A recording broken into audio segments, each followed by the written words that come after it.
joined by two of our summer finalists. Thank you very much, guys. Great cast. And I'm joined by Peke and Niels to talk about that incredible 3-1 win in that series. First off, guys, I was talking to Ducky earlier, and he was saying how you were focusing on your own play. How was that working as a team, and how did that translate into this game? Well, we had a plan prepared that mostly we focus in the champs we play and the comps we play, and I think that's what we did, kind of. We had an idea of what they would play, but pretty much what we wanted to end up is running something that we're comfortable with. We didn't want to end up letting them have good picks and us running something to counter it that we never play, so we tried to ban what could be annoying for us because we'll have to adapt and just play what we like to play. Oh yeah, well, it definitely worked out in this series, 3-1. So Niels, you were the rookie of the split, and you were, quote-unquote, the new guy to the team in this bunch of veterans. This team worked out really well. Has this team met your expectations when you joined it? I think it has already exceeded the expectations, to be honest. I didn't have any expectations for like winning the split or going second in the final already, but yeah. Yeah, well, it definitely worked out for you. So you're now in the finals, Peke. I know you built this team to reach the LCS, and now you've gone one step further and made it to the finals of summer. What does that mean to you? Well, pretty much like Niels said. I never thought we would be like enough to make it to the finals. I thought we would be good, make it to playoffs. But after playoffs, I was unsure of how good we would play. I thought like a game against a team like H2K would be really close and really hard. We could win, but I never thought we would be like this good to actually be in the final and have a chance of winning it. So yeah, almost got a chance of winning it. And now, last question, Niels. You're going to be facing Fnatic to try and win it all. How do you think that matchup is going to go? Do you have any predictions? I mean, I guess you're assuming that they already won against UL in the semifinal then. No, it could be you, either of those teams, any of those teams, Niels. How do you think you're going to perform against them? I mean, I think that we will face Fnatic, but it's same as this. I'm not scared of them, but I think they're going to be a tough opponent, just like H2K will. I mean, H2K was a tough opponent. They're good, and so is Fnatic, and you will if they win. Yeah, well, definitely. Anyway, we're going to send it over to the analyst desk to break down that series. Sorry. Thank you so much, Pulse. That wraps up the series. Let's dial in a little bit on the last game, though, because this was the game that H2K had to win if they wanted to stay in this. Let's take a look at what they decided to go for in picks and bans, because on the side of OG, we have the graphic as well to remind us of that. Some cool adaptations. What do you think was behind this, Yamato, for H2K? I feel the biggest flaw, like, when I look at H2K's team comp, this is the type of, like, I know they're recognized for these champions. I haven't seen Rio on Yasuo, though, but it feels like this is the type of composition you run to, like, if you win Worlds, you want to have these skins, like, as champions, you know? Because these are champions, they play a lot, but they got severely punished. You don't blind pick Maokai into Flex Fizz. Even though they didn't send the Fizz top, they even picked the Yasuo into Flex Fizz. Two champions that are bad against Fizz. It's lost already there. It was really strange looking at the picks and bans, especially with the Fizz point, as you said. And, you know, I think towards the end of the picks and bans phase, Origen just said, okay, well, we know we're going to, you know, pick our second solo lane last. Let's just pick something that they're never going to be able to kill. And that's exactly how it turned out. Soaz became unkillable on basically 2 items when Maokai had 1 and bits of other items and just kept dying just again and again. So painful to be in that position for Odo. That was a budget Maokai. That's the Maokai you buy at the dollar store or something. Like, it's a twig instead of a tree. Yeah. At times. And with that, because Soaz became unkillable and that Fizz is so slippery, we have one of the replays where they're able to bait out a fight in the bottom lane and stay alive, honestly, for so damn long that it set up the play for OG, because I thought this was a bad move, actually, looking at the beginning of it. All right, so you can see clearly here, Soaz, he built 2 armor items straight up. They realized they cannot kill him, so they just jumped on top of Peke, but they burnt everything they have in their arsenal. No Rio ultimate, and that's kind of needed to bring them down. And you can see the kind of fortitude that Soaz provides with his build is just unparalleled with the damage that H2K does. It's just, they cannot go through him.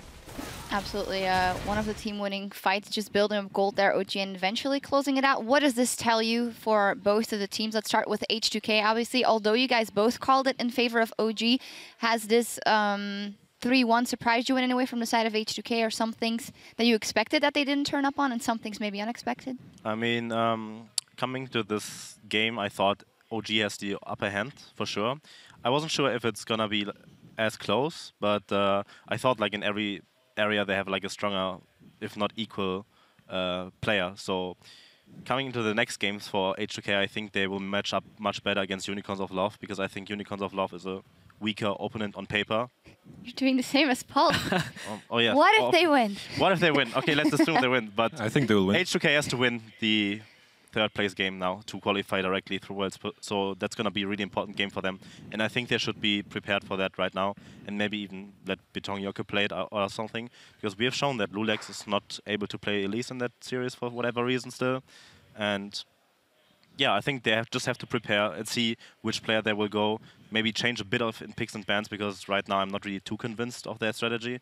Readjust small things, and then they should be able to actually still manage to go to Worlds through qualifying with the most points. Like, I want to elaborate a bit on the point you made with the Elise. Like, Shen was banned from red side. Yeah. So that is considered the biggest counter to Fizz top lane. And we had Fizz, a very, very contested pick when Shen is out of the game and Rumble has been nerfed.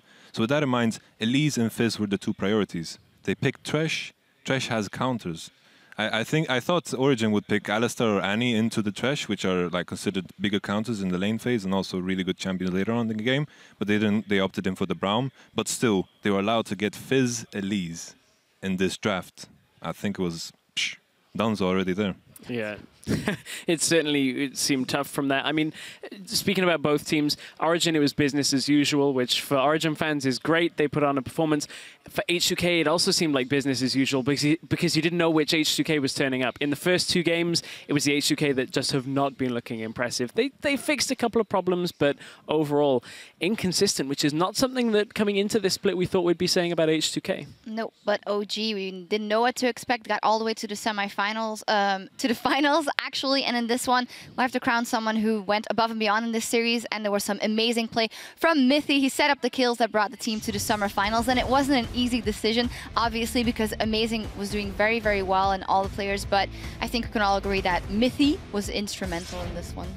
Yeah, I completely agree. I think Mithy's Janna play, especially in game 2, was just extremely good. Like, his roams were on point, his team fighting abilities on all champions were really good. His Braum, he knew how to use all the 3 champions he played in the series.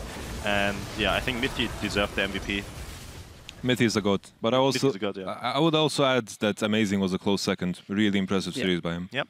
Yep, definitely every single player on that team stepping up and bringing them to the finals. And with that win, Origen is the first team to secure a spot in the summer finals. Let's take a look at the bracket, because of course they'll be facing the winner of tomorrow's bout between Fnatic and the Unicorns of Love for the League Championship Series title and the first European seed at Worlds 2015.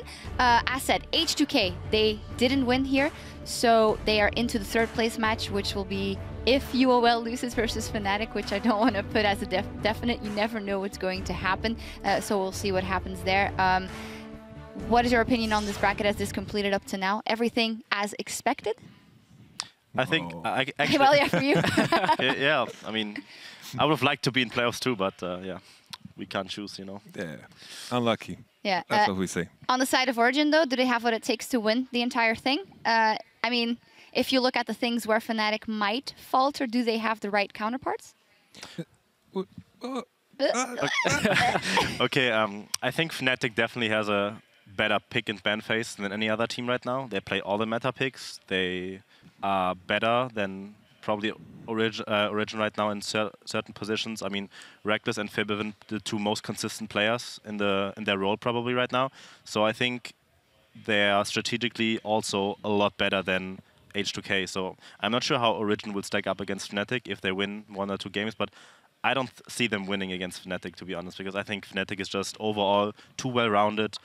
Very few weaknesses actually that are has shown in the split. So I don't see them actually winning against Fnatic. Well, I think one of the only areas they may be able to, if Amazing plays like he did today, if they can punish Rainover in the jungle, it's a similar thing for tomorrow with Unicorns. It's a very small window on Fnatic, but that is going to be the area that teams are going to have to exploit if they want to go past Fnatic. Yeah, we'll see how strong Fnatic is once again tomorrow, because we're going to fill out the rest of that bracket when they will be going up against the Unicorns of Love. That's a rematch of the Spring Split Finals. Will be nice to see those up against each other in a best-of-5 once again, and after that wraps up here in Berlin, we'll send it over to LA for the NA LCS clash between Team Liquid and TSM. Team Liquid versus TSM tomorrow, of course, CLG versus Team Impulse coming up right after we lock up here. What are your, who will be in the final there in NA, you guys CLG. CLG. I'm thinking Team Impulse. Really? Like, simply because of one reason. Xmithy has shown when Gragas is banned, he has a very weak jungle champion pool. They had 3 weeks to prepare. Yeah, but the thing is, they've had the entire split to prepare, and nothing has changed. Maybe the weaknesses have been more highlighted, but I feel Rush, he's a carnivore, and I feel like Xmithy is a vegan, in a way, the way he jungles. Nautilus, Gragas, they don't want to battle, and with that in mind, I think Rush will eat him alive. All right, wow, we will see. Our coverage begins at 5 p.m. Central European Time, 8 a.m. Pacific, so don't be late until then. It's time for us to log off as the North American LCS team takes over for CLG versus Team Impulse. Thank you all for tuning in, and we'll meet you right back here for another day of playoff action tomorrow.